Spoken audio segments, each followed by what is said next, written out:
Hello, ladies and gentlemen, and welcome to The Discriminating Gamer, the board game review show that would have done a much better job than Patrick Stewart playing Captain Jean-Luc Picard in the Star Trek Next Generation two-part episode Chain of Command. There are 4 lights. Ladies and gentlemen, speaking of science fiction TV shows, today we're going to go ahead and take a look at Legendary Encounters, the X-Files from Upper Deck.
In Legendary Encounters, the X-Files from Upper Deck, 1 to 5 players take on the roles of various FBI agents from the TV show The X-Files as they attempt to thwart a conspiracy against mankind. This, of course, is another in the latest iteration of Legendary Encounters games, and it offers a few new surprises along the way.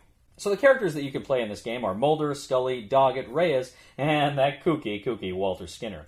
If you play one of those characters, you take their avatar, which of course has their health level, and it'll also say beliefs and doubts printed right there on their card. That's going to be very important for the game. The agency cards that you can purchase will feature these same characters, decks of these same characters. It will also feature characters like the Lone Gunman, and of course the Princess Bride himself, Carrie Elways. The conspiracy decks are made up of seasons from the show. Essentially, you've got seasons 1, 2, 3, 4, 5, 6, 7, 8, and 9, and you play them as kind of an A, B, and C. And you can mix and match those A, Bs, and Cs in order to make progressively harder conspiracy decks throughout the game. Now, there are several different changes, some pretty big changes in this version from previous Legendary Encounters games. For instance, in Legendary Encounters, Novel Legendary Encounters, of course, you take the cards from the villain deck, if you will, and you place it face down. They slide around face down, and you pay to scan them to reveal them. Well, you do that here too, but you don't just do it up top. You also do it in the Academy. This is the Hero HQ, if you will. From the Academy deck, you place cards face down, and you scan them too in order to see what they are in order to purchase them. Once you purchase a card, the Bureau itself has a number of things that help you, powerful things that will occur when you purchase a card that will benefit you. For instance, one spot will let you heal a strike wound from your avatar. You'll also have things that will let you put a card on the top or a card on the bottom. You'll be able to gain belief cards and dismiss doubt cards. Again, more on that later. But critically, one other important thing that's going to come out of that Academy deck is sometimes you have syndicate enemies. These are enemies that have infiltrated the FBI that are not there to help you, they're there to obstruct you. Now, most of the time, they just sit there, they take up space, so you can't recruit another card until you get that one out of there. But sometimes they will have some harmful text, and that harmful text will usually be kind of an ongoing ability which will squash things that are going to try to help you. So it's in your interest to get rid of those enemies from the Bureau as quickly as you can. Now, as I say, there will be belief cards and doubt cards that you'll periodically be forced to put into your discard piles. Now, when they come up in your hand, the belief cards, you simply discard, draw another card, but that also lets you trigger your specific belief on your avatar card. These are things that are typically going to help you and your friends solve the mystery here and save Earth. The doubt cards are going to do just the opposite. You don't get a draw card, and they do negative things to you and your friends. So you want to avoid those doubts. These beliefs and doubts cards kind of take the place of weaknesses, but of course the beliefs help you, the doubts hurt you. But that's kind of the role they play. They're kind of like the wounds from the other one. You get to discard them right after they're used, which is nice, but they come with some pretty nasty surprises. Now, also, too, you have something called an end game. So at the very bottom of the deck, after you've made your deck out of those seasons, the conspiracy deck out of those seasons, you're going to place the end game card. You do this randomly. You don't know what the end game is. You're going to place that at the bottom, and that's going to be very important because that's going to be the last big challenge you're going to face. But also, too, you're going to put out these evidence cards, 3 evidence, priority 1, priority 2, and priority 3. And they're going to be very important as well. Because periodically throughout the game, you will get a lead card. When you get a lead card comes out, it's going to tell you what the conditions are for first revealing that lead and then taking that lead. They're usually the same thing, but they're hard to do, and you got to do it twice. So essentially, by the time that lead gets to the strike, if you haven't taken advantage of it, it will go away at the end of that turn.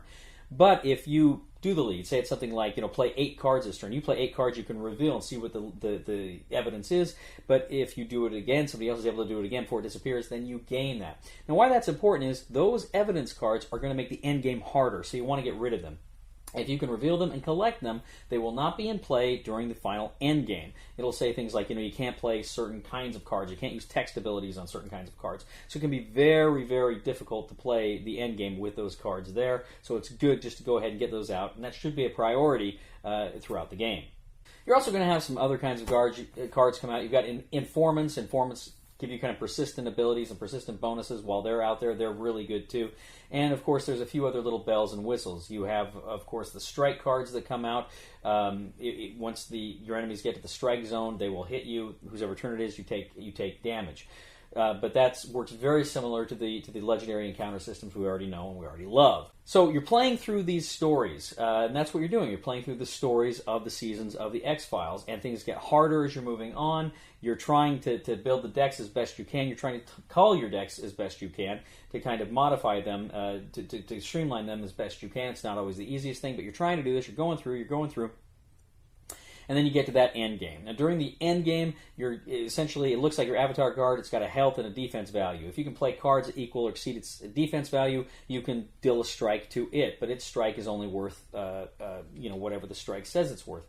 So you're continually trying to pummel this guy as you go around. Meanwhile, the world's falling apart around you. There's bad things going on. Text abilities are just radically hard.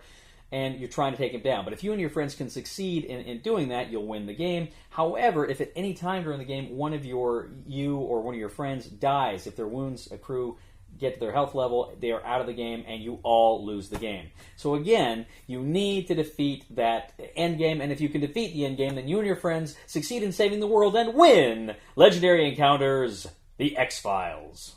So, I'm a big fan of Legendary. I'm a big fan of Legendary Encounters. I think Legendary Encounters is such a fun system. It's an eerie system. It's a scary system. But it works really, really well. I've played Legendary Encounters a few times, done solo, I've done with friends.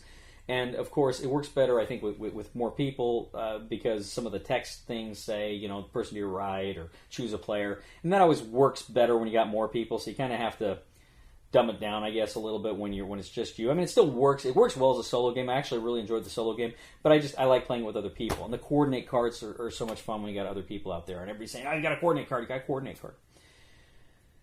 I really, really like how the Bureau has powers, because that means sometimes you're trying to get a card, not so much to get the card, but to get the ability to heal yourself. That's a big one. But sometimes gain a belief or get rid of a doubt. Those things can be important too. And I really like how those things come out face down. You have to scan them, and you may have enemies in the Bureau. This is a really smart and a really, really fun and exciting new way to play Legendary Encounters. I really like that system a lot. I really like that a lot. The way the evidence works is cool with the leads and the priority in the end game.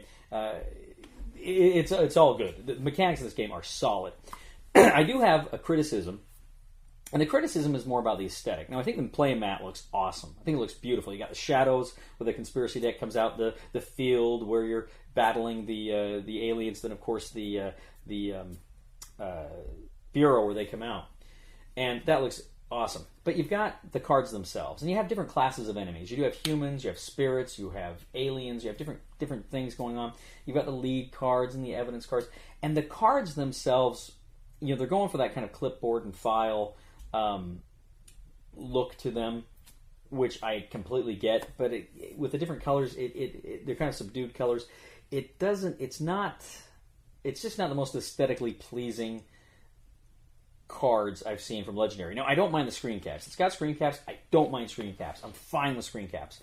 I know a lot of people have issues with it, but it just seemed like some of the other games are so much more colorful and bright, and there's just aesthetically they're a little more pleasing. This is probably of the Encounters games, probably the least aesthetically pleasing, I think.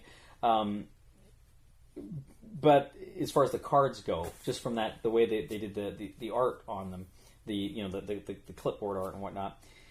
Having said that, this may be my favorite Encounters game since Alien. I mean, I definitely like it better than Predator, and I like it better than Firefly, and I like Firefly a lot. I like this one at least as much. Well, I don't want to say at least as much, but I probably like this one just a hair less than Alien. I got to play this one some more, but I could see this overtaking Alien in my like, because I really like that bureau, and I like how that works a lot. I like the puzzle this game gives you every turn. I like the cards combos you can make here, and I like, which is different. It's kind of a different way you can build card combos. It's not that I can put my finger on and explain. It's just a little scarier system. You're not building combos just boom, boom, boom, boom like you are in a lot of games. You're still building them here, but you kind of got to go about it a little differently, just because there's almost a slower pace to it, I would say, but there's still a good, when it hits, and that's awesome.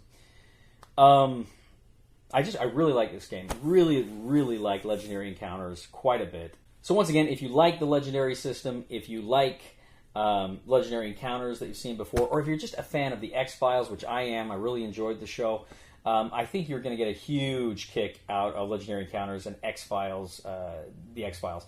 It is so much fun. It's just brilliant.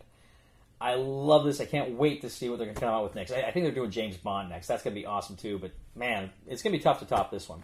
So the recommendation for Legendary Encounters, the X-Files, is buy it. Thank you, ladies and gentlemen, for joining us once again on The Discriminating Gamer. As always, we ask you to please leave a comment for us on YouTube, on Board Game Geek, on our Facebook page, or on thediscriminatinggamer.com. We ask you to please like us on Facebook, subscribe to us on YouTube, and follow us on Twitter. We are The Discriminating Gamer, and what I didn't tell you was I actually thought there at the end that I did see 5 lights. Please